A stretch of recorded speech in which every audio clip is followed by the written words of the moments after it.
speak. That sucks. Alright, well, okay. Anything else you have to say? Nope. Okay. Alright, so explain to me what's going on again. Alright, so basically we are doing an 8-channel system. We're going to do 4 channels dedicated for the front speakers, so 1 per front speaker. Front left, front right, front door, or doors, center channel, sub, and then the rear speakers.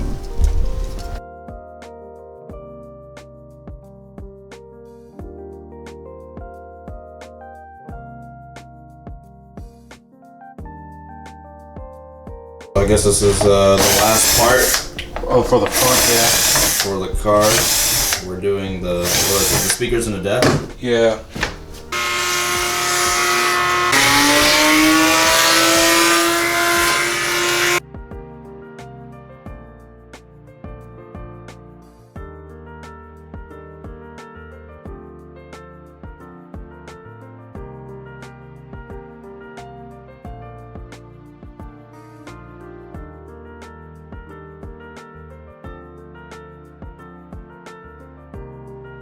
Paint just dried.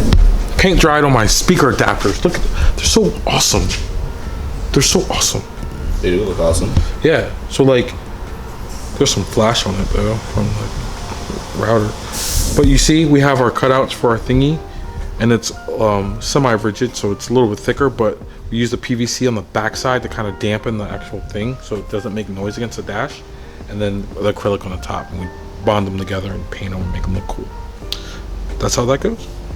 And I'll put them in the car.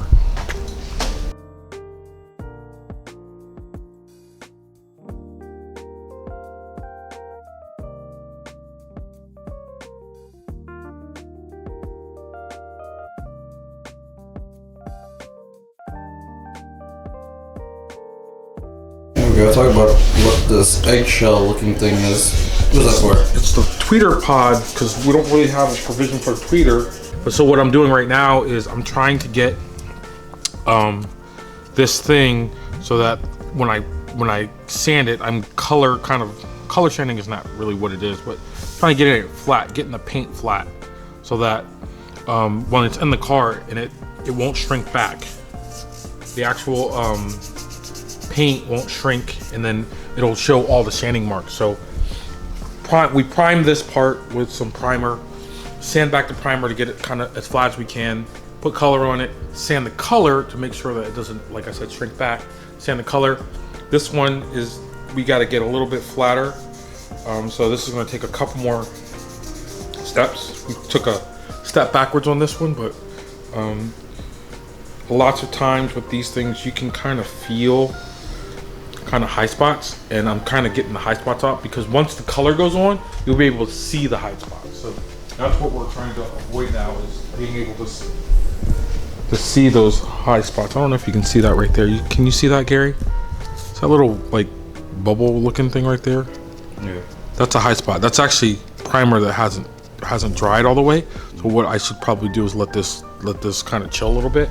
So come back later and be able to sand it. That way it'll sand smooth. So that's what I'm gonna do next. We're gonna cheat, bitch. We're cheating. We're cheating, yeah. What are you doing? I'm gonna make these motherfuckers do it. Hurry up and dry, bitch. I might pull it up, but what I'm hoping it does is it sticks it, makes it dry, makes it like dry faster. So we'll let that sit, and then we're looking for a finish like that. You see that?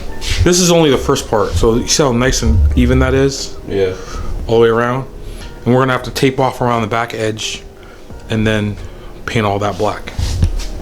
What's funny is you're not gonna be able to see a lot of the detail because it's so far in the dash, but we're doing it, so we may as well do it nice. And you guys get to watch and have something to laugh at me about. I mean, look at it. This car hates me. So now we're gonna cut the template. This is the template of the trunk of amps. The amps will go here. Obviously the bass hub goes here. And what's gonna happen here is we're gonna build this piece out of a substrate called expanded PVC. What expanded PVC is kind of like a big hunk of wood, but it's actually plastic, not wood. So I'm gonna get that piece ready. I'm gonna measure this out. What we're gonna do is we're gonna measure a piece of expanded PVC that's a little bit larger than this on all sides. So I think we talk about this before? I don't know if we talked about this before, but basically this is just a big template. And instead of me guessing where this was the main thing, because we wanted to keep the spare tire in the car, just so that people could see that a luxury vehicle like this, you can do all these upgrades and not lose any space. So when all this stuff goes back in here, everything will go on top of this and it'll all function like normal. So what we're gonna do right now, what I'm gonna do right now, because Gary is just going to film me and watch, what are you watching?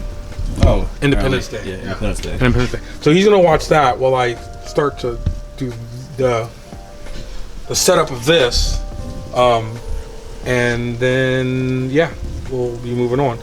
Actually, the next thing I should probably be doing is making the stand that the amplifiers, because the amplifiers will sit up into this area. Let me grab one real quick so you can kind of. This is the smaller of the two.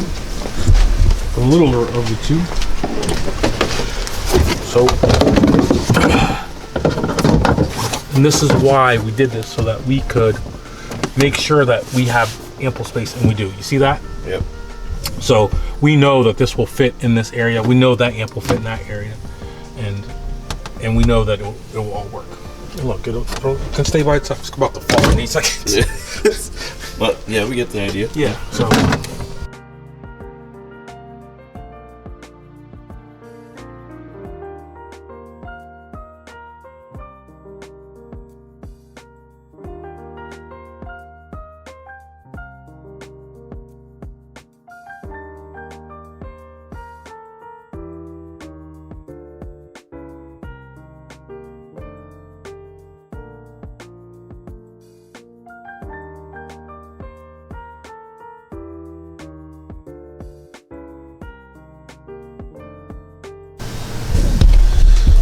Yep.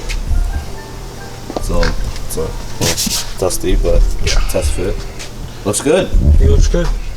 What we need to do now is just kind of build the cosmetics into this, because we already have kind of the lay of the land, so to speak. We just need to like figure out where everybody's gonna sit in conjunction with each other and stuff like that. So there will be some trim pieces that we're gonna make here. Okay. That there's going to be one trim piece here, and then there'll be another trim piece here. And there's some little tricks that we can do to kind of make these trim pieces look a little more fancy, and we will be doing those things. So update. Now we are at the fun time where we are in the middle of putting together just kind of the aesthetics. We know where the amps are going to go. We know they fit right here. So we have our trim. It's cut out here. We're gonna go ahead and figure out our trim for this, and we're gonna have some lights that go in there. We're gonna jazz up a little bit. It's a mommy ride, but we're gonna give her a little bit of bling bling, little bling bling for the mommies. And after we do that, we are going to make our cutout for the DSP amp. And then we'll be gluing all these pieces in. See how we have this little gap? Yep. This gap is because when we go to vinyl it and we go to put this piece in, it's gonna have a little bit of you want to have a little bit of space to compensate for the vinyl. So when everything meets, everything will meet and be very super neat and just touch and fit super nice. So that's kind of what we're doing right now. So I'm gonna design this. After I design this, then I'll quickly design this. This won't take long to do either. And then we'll start mounting things, gluing down parts. Like we'll glue this down. We're gonna do like the littlest bit of Bondo you've ever seen in your life, because we just want it to like kind of flow into everything. And then yeah. It's gonna be fun. It's gonna be fun.